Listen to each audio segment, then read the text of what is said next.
Hi, I wanted to do a video to explain what the impact of the freezing of the threshold for student loan repayments actually is, because I know it's something people struggle to conceptually understand.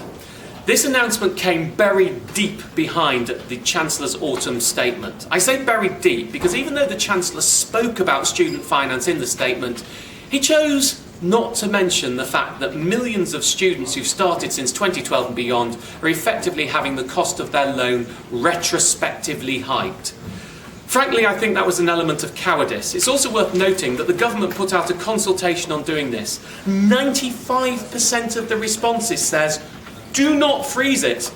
And yet they've frozen it anyway, and they are using the fact that they did a consultation to excuse what they're doing. Well, if you're going to do a consultation and everyone's telling you not to do it, you can't then say we're doing it anyway, but we put out a consultation. It was a flaccid consultation and shouldn't have happened. As you can see, there's some anger with me about this, but let me get into the core explanation of what's going on.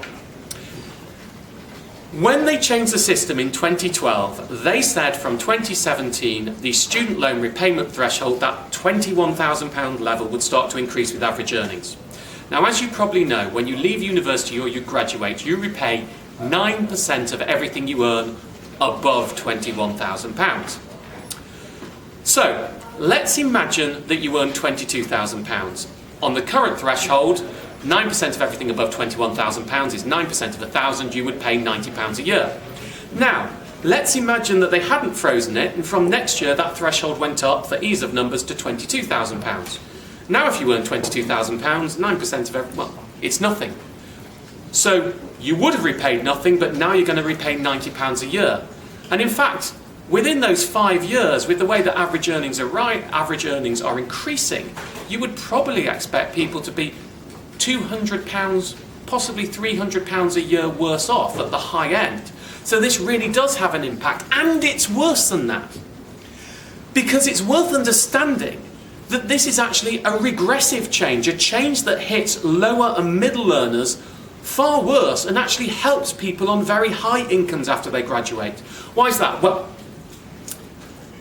you repay your student loan until either you've cleared it or 30 years elapses for anyone who started in 2012 or beyond.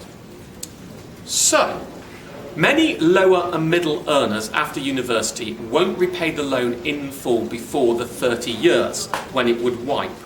So that means the effect for them of freezing the threshold is you simply just pay more each year, and you pay more in total within the 30 years. However, if you would repay the loan in full within the 30 years, the fact that you're paying more each year means you repay more quickly, therefore less interest accrues, and the total amount you repay is actually lower. So if you look at the graph of this, those lower and middle earners pay substantially more because of freezing the threshold, but then higher earners pay less because they'll pay less interest. And that's what has happened here. So what can we do about it? I've pledged, as some of you will know, to try and do what I can to fight this. One of the reasons I did that is I was chair of the Independent Task Force on Student Finance Information. We got our information from the government. They told us it was going up in 2017. I promoted that information, not the funding, just the information of how it works. I've never been a huge fan of the changes that they did in 2012, but my point was always we need to make sure nobody is wrongly put off going to university because of them. So I feel somewhat lied to by the government, and I don't want to be a mule for getting that information out.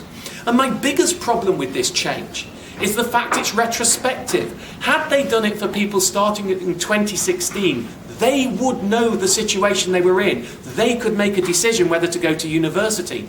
But this has been done for everyone who started in 2012. It's a retrospective change. That goes against all forms of good governance. And more so, had a commercial company changed its terms like this, the regulator would have slapped them down. I don't believe the government should be allowed to do it.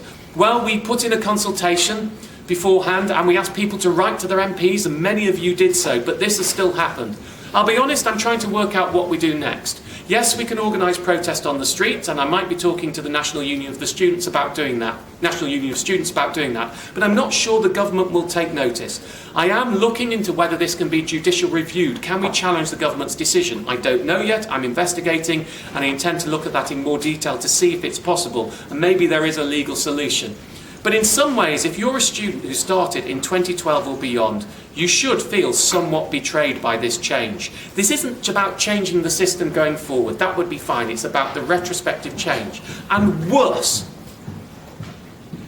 how do we now explain to anyone thinking of going to university how the system works if we know that the government is willing to change it after you've signed the deal, after you've signed the contract, after you think these are the terms of my student loan? That shouldn't happen for me, and that's why I'm going to continue to try and fight this. Although I have to say, if you're in the situation where you're going to be paying this, you need to assume that we'll lose.